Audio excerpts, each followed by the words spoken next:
No matter how fierce the wind and rain are, you can go on bravely. Psalm 31.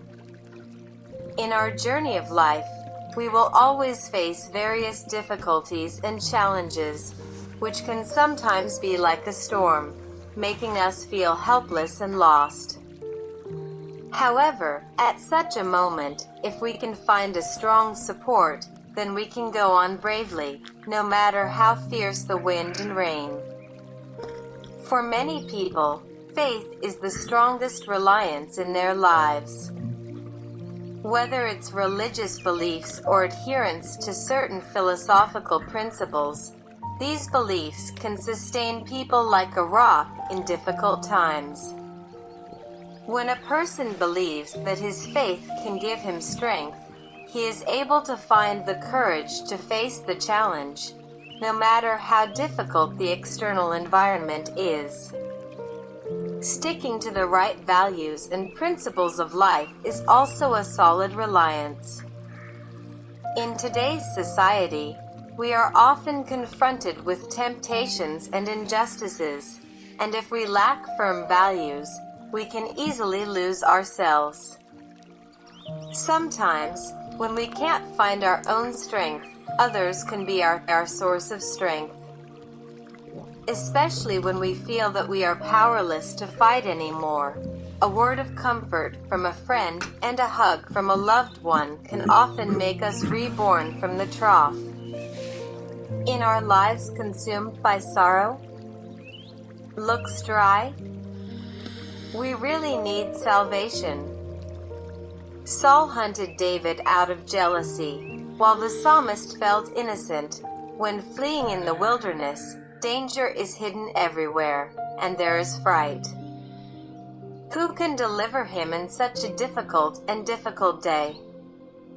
The psalmist's reliance on Jehovah is his faith and his greatest confidence. God has indeed saved him many times in the past and has been his safeguard. Now he is confident that he will be delivered from his troubles, and that all who take refuge in Jehovah will be protected by the Lord. Since Jesus is faithful and faithful, he will not put his trust to shame. The psalmist took refuge in Jehovah, and he prayed to God as a rock to deliver him and deliver him in his righteousness, so he needed God's guidance to get out of it. And he was the security of life, the security of life.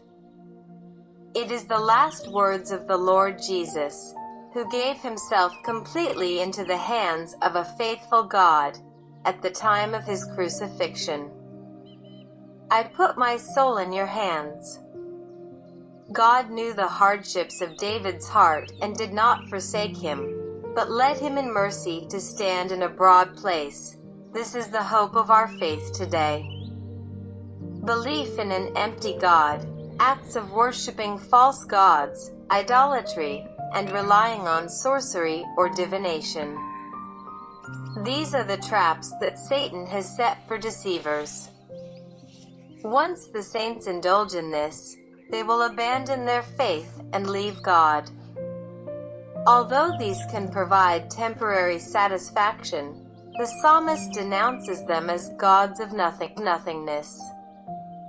There is no true atheist in the world, because people always need to lean in something in trouble.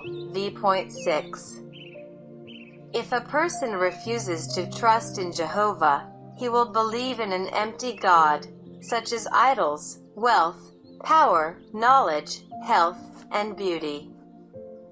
The whole text can be divided into 3 paragraphs, and the first and second paragraphs of the prayer are more and more in-depth. David's suffering was deep, and he honestly faced it and faced himself so that his prayers could be deepened.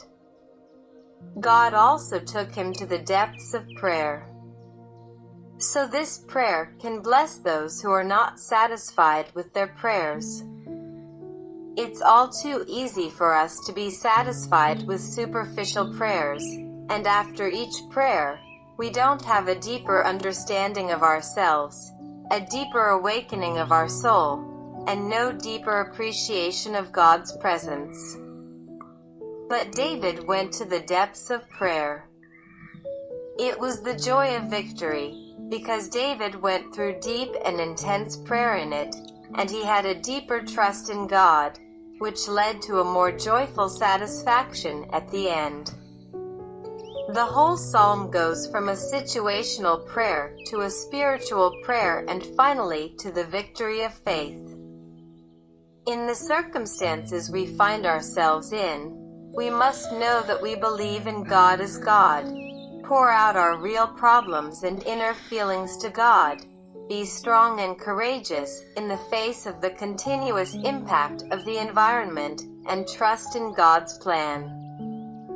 In the midst of all kinds of difficulties, we still hold on to God and still regard God as the fruit of God's faith.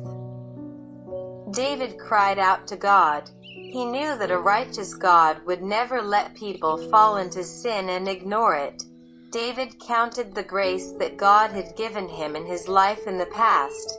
David clearly knew that the grace of salvation was out of God's justice.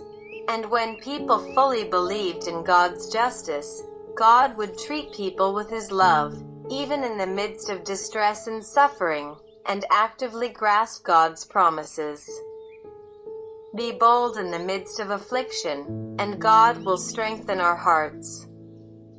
We pray. Dear Heavenly Father, hear my prayers and be a solid rock in my life.